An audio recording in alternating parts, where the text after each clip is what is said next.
Welcome back, GOPO kids. It's Mrs. Thorson. We're going to talk today about the last chapter in Unit 3, which is civil rights. So we're going to talk about sections 1 and 2 today, 3 and 4 next after this. So what is equality? We're looking at that. We're going to kind of do a little introductory section with section 1, basically what civil rights are and what it's like for those with disabilities. Now, civil rights in general are protections for individuals from discrimination based on race, national origin, religion, sex, other characteristics, ensuring equal treatment under the law. The reason they're different from civil liberties is because they're protections given to groups from the government. So civil liberties are freedoms individuals are born with, the government cannot take. Think of civil rights as it's given to groups from the government because they've had some type of discrimination against them.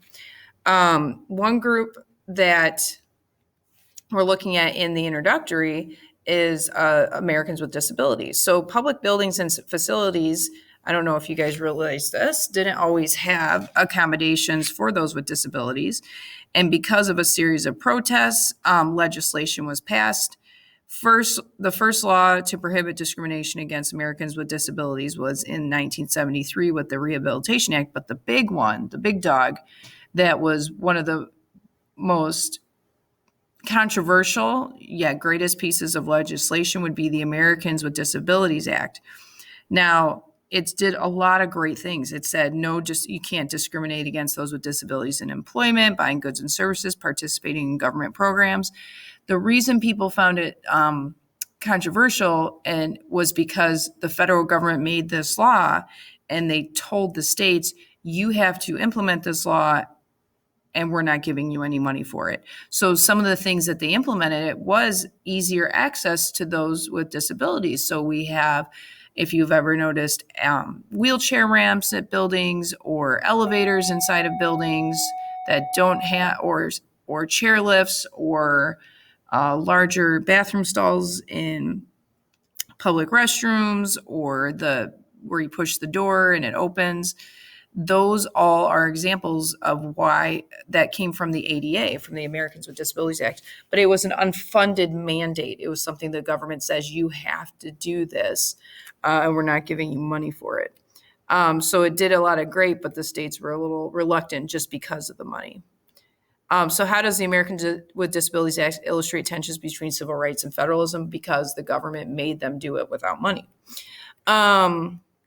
All right, so section 2 and section 3 are going to be about African Americans and how they've dealt with segregation throughout American history. The two largest groups that have pushed for civil rights because of past discriminations, number one, of course, were African Americans due to slavery and other injustices, especially in the South, and then women. There are other groups, but those are the top two that we're going to be talking about the rest of the chapter. So let's talk. This chapter is nice because it's a little bit American history, so you probably recognize some of this stuff. We're first going to talk about probably one of the most awful court decisions of all time, if not the worst, the Dred Scott case versus Sanford. So Dred Scott was a slave in Missouri, and his owner was a physician, and they would travel around to go work with people. And they were in Illinois for a while. Well, his owner died in Illinois, and Illinois is a free state. So Dred Scott's like, that's awesome, I'm free. That's how the law goes.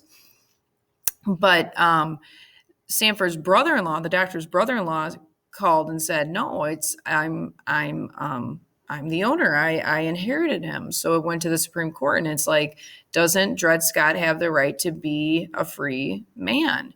And the court said he has zero rights because he is not a citizen. He is property. So basically, it completely derived any natural rights slaves had because they were considered to be property, chattel, like livestock, versus actual human beings under the law. So this decision basically this was at the precipice of the war. It definitely helped push for the war because it really upset a lot of people, and rightfully so.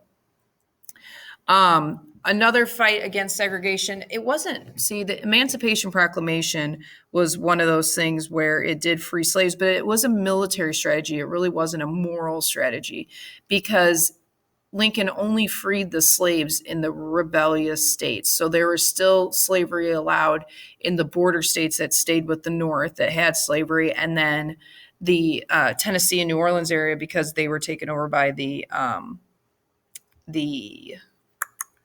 Union. But it obviously was a great step towards the end of slavery. And then, of course, once the Southerners lost the war, we start seeing the amendments passed to protect African American civil rights, because they knew they were going to lose the war. These men are going to be free, and they were trying at everything they could do to keep slavery. So before they officially got back in the American government, the Congress passed the 13th Amendment, which prohibited slavery, because you knew the South wasn't going to vote yes for that.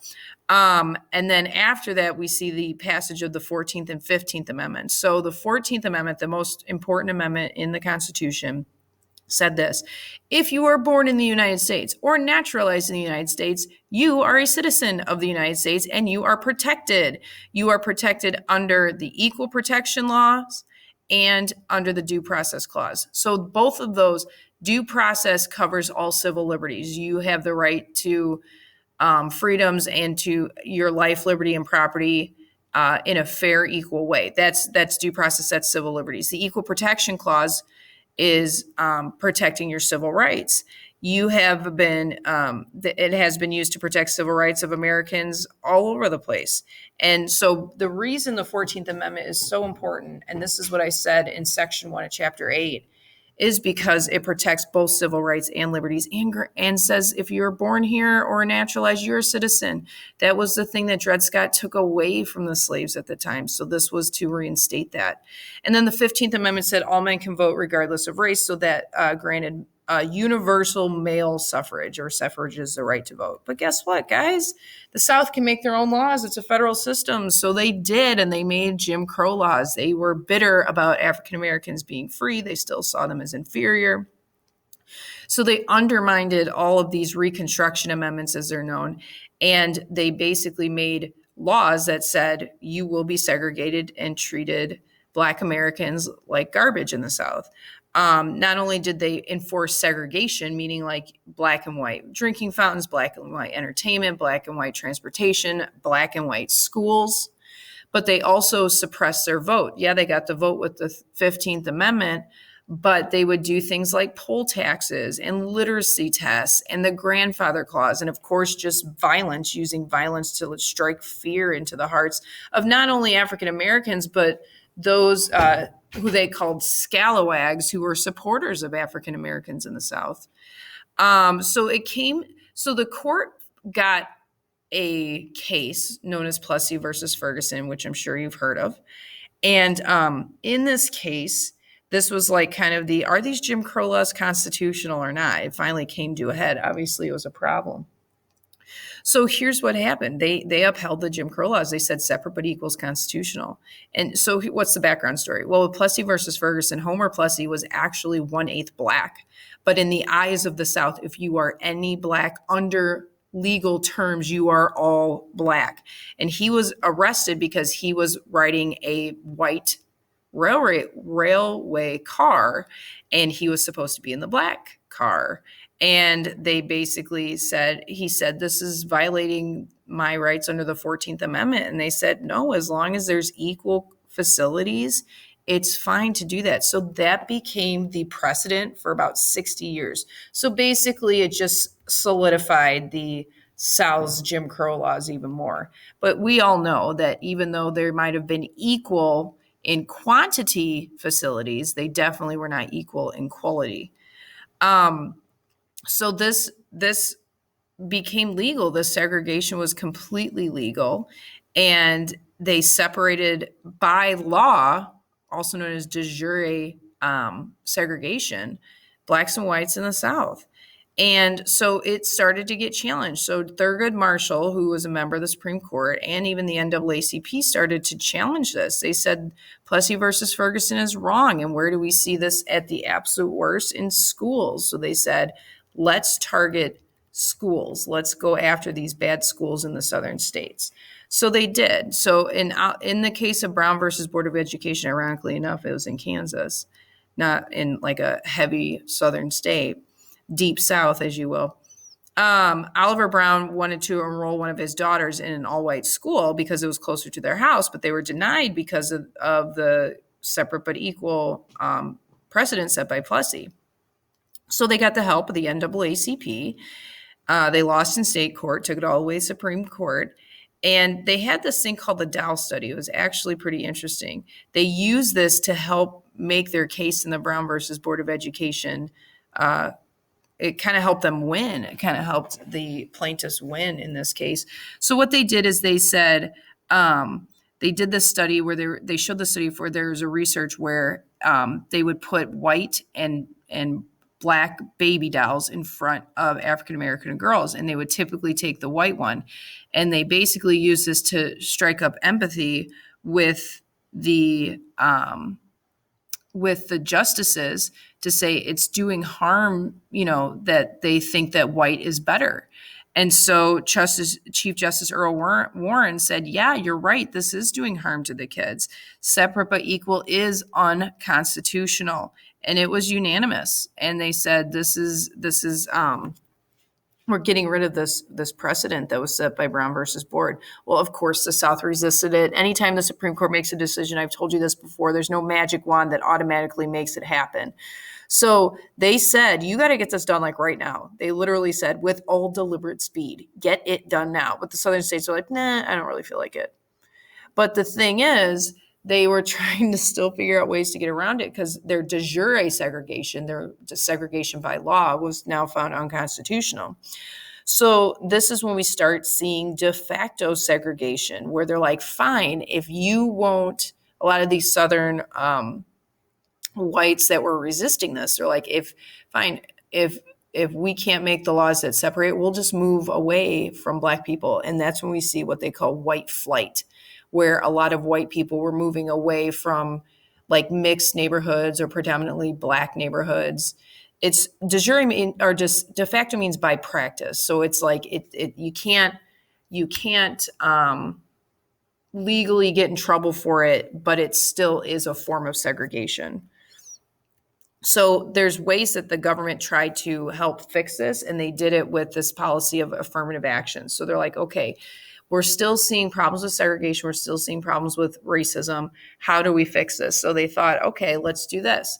Anytime a woman or a person of color is up for employment or education, we're going to try to give them advantages that they didn't have in the past. So what we saw was many colleges and universities increase their enrollment in people of color and in women. But people who were against it, people say it's, people who were for it were like, it's definitely ensuring quality because women and people of color in the past have been discriminated against, and it's really hard to get jobs, or it's really hard to get into colleges, and this will give them opportunities. Where opponents are saying this is reverse discrimination. You are discriminating against white males. If a white man and a woman are up for a job and she gets the job over it, it might be just because she's a woman. It might be something like that, solely based on race, solely based on gender. And that was seen as reverse discrimination because beforehand, that's how white men were getting jobs, because they were white, or because of their race, or because of their gender. Now they're saying, well, it's the same concept. You're giving someone a job because of their race or because of their gender. So a lot of people took it to court. They said affirmative action was something that was going to be something they were against. So we saw this in several cases. So in the Regents of University of California versus Bake, Alan Bake was white, and he sued U.S. Berkeley because he didn't get into their medical school. And one of the reasons it was is because Berkeley had set-asides, which means that it was like a quota system where it's like, let's say they had 100 openings, and it said that 50 had to go to women and 20 had to go to Hispanics and 15 had to go to Black students. Okay, that's like what those are quotas. And he was saying those quotas or set asides were bad, and the Supreme Court agreed with it. They are unconstitutional. They said you can still have affirmative action, but you can't have a quota system. In Gratz versus Bollinger, this happened where they would, the University of Michigan would have a point system. Let's say it's out of 100 and you had to get a 75. Well, basically, they had it where you would get 20 points out of the 100 if you were a person of color. So a white girl did not get in because of this, because she automatically was down to 80 points right away. So she sued the school, and the court said that that also was unconstitutional. But with Fisher versus the University of Texas, they said you can consider race in a college application and college admissions. You just can't have quotas, and you can't have it like in a point system where you have to be a certain race to get like credit or points or whatever. Next, we're going to talk about the civil rights movement itself. And we're going to talk also about women's rights and the women's rights movement. So basically, two major civil rights movements tomorrow. I will talk to you later.